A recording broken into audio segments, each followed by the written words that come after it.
Bonjour, dans le cadre du concours que Bing.fr propose, donc la Bing Traders Cup, je vous propose d'analyser les stratégies des participants au travers donc d'un PPS. Alors, premièrement, il est bon de nous rappeler qu'est-ce que c'est que la Bing Traders Cup. Alors, la Bing Traders Cup, c'est un tournoi d'experts de la bourse. Un championnat en conditions réelles. Les participants ont un capital de 10 000 euros qu'ils vont devoir donc utiliser pour essayer de faire au mieux. C'est un concours qui va finir le 28 novembre de cette année et donc Bing.fr propose cette compétition d'experts de la bourse donc, au travers donc, des outils que Bing propose. Alors, nous avons 7 participants et aujourd'hui, nous allons nous focaliser sur Lucie Lalouse qui est en tête du concours actuellement. Donc avant d'avancer plus loin, il faut connaître un petit peu cette personne et donc il faut rappeler que cette personne travaille pour TradingStat depuis 2012. C'est important puisqu'elle a quand même un background qui lui permet de mettre à profit donc ses connaissances pour trader. Et vous allez voir qu'elle est très fine dans son raisonnement. Premièrement, petit rappel sur ses performances.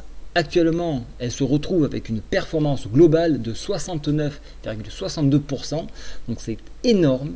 Ce qui est intéressant, c'est de voir qu'elle a travaillé déjà 60 lignes, donc elle a fait 60 trades, donc ce n'est pas un coup de poker qu'elle a pu faire. Donc ça, c'est très bien.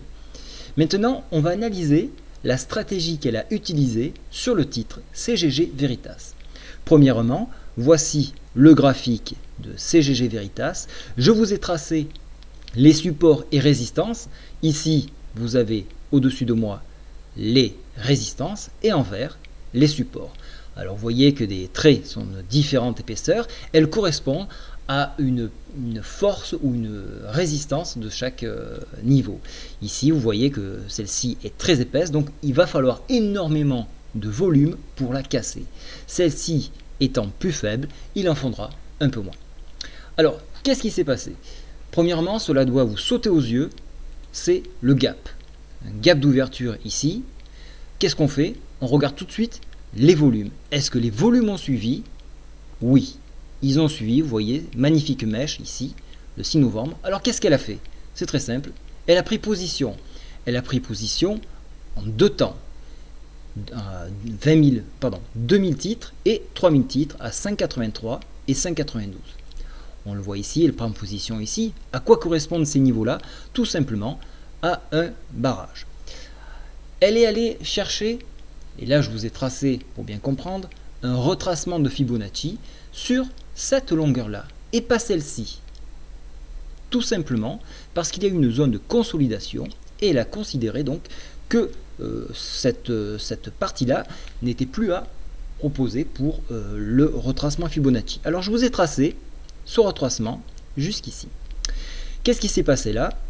Donc elle voit qu'il y a un barrage fort à ce niveau-là et elle va essayer de tirer au maximum vers ce point-là. Et c'est ce qu'elle fait puisqu'elle voit donc une difficulté à franchir cette zone-là et elle va solder ses positions à 6,14, 6,11, tout proche, je le rappelle, de ce barrage ici qui se trouve à 6,16. Vous voyez donc, elle voit une hésitation à franchir ce barrage, elle solde donc ses positions. Après donc, on va laisser reposer, donc ça c'est ici, on va laisser reposer le titre, elle est hors marché, elle va attendre la fin de la semaine. La fin de la semaine se situe ici, et là quelque chose doit vous sauter aux yeux. Je ne sais pas si vous le remarquez, c'est du chandelier japonais. Vous avez, donc elle prend position ici, vous avez ici un Aramis type pigeon dans son nid. Alors cette figure-là est une figure haussière. Elle est réalisée, on va attendre la journée d'après pour avoir une confirmation. Et surtout, je le rappelle, et là c'est très important, on va vérifier les volumes. Les volumes y sont, vous le voyez, il se trouve ici. Donc, on a confirmation de la figure du chandelier japonais. Qu'est-ce qu'elle fait? Donc, elle prend position. Cette fois-ci, elle va le prendre en 3 temps. Elle va le prendre en 3 temps de façon à étaler donc ces niveaux et avoir un PRU, c'est-à-dire un prix de revient unitaire qui se trouvera plus faible. Alors, si vous vous rappelez bien, le coup d'avant, elle avait 5000 titres en jeu. Sa stratégie, c'est de ne pas dépasser 5000 titres. Et là, actuellement, comme vous pouvez le voir, elle est à 4600 titres. Donc elle se donne une petite marge au cas où, si le titre dévisse un peu, de façon à toujours avoir son capital d'investi, c'est-à-dire 5000 titres. Donc elle prend position sur ce niveau-là et elle va se fixer des objectifs, puisque, donc, alors je rappelle les positions, 6,53, 6,42, 6,76. Ici, on se trouve tout proche de cette résistance-là. Et une fois qu'elle a franchi, elle met le paquet. Vous voyez, 6,68, c'est le retracement Fibonacci des 78,6%. Et vous voyez, 6,78, on l'a dépassé, elle peut se permettre de charger parce qu'elle a sécurisé, elle empile ses positions et elle va continuer.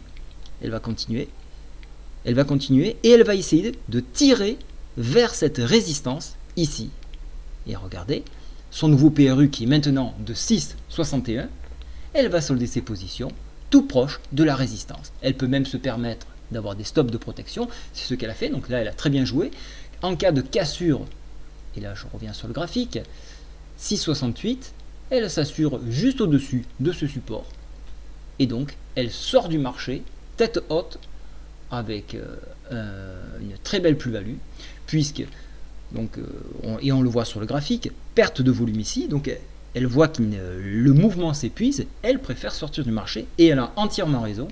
Donc elle réalise 5 trades parfaits et on ne peut que l'applaudir et féliciter son analyse, puisqu'on a parlé de volume, on a parlé de retracement Fibonacci, on a parlé de support et on a vu donc une figure du chandelier japonais qui, je rappelle, est l'Aramis type pigeon dans son nid.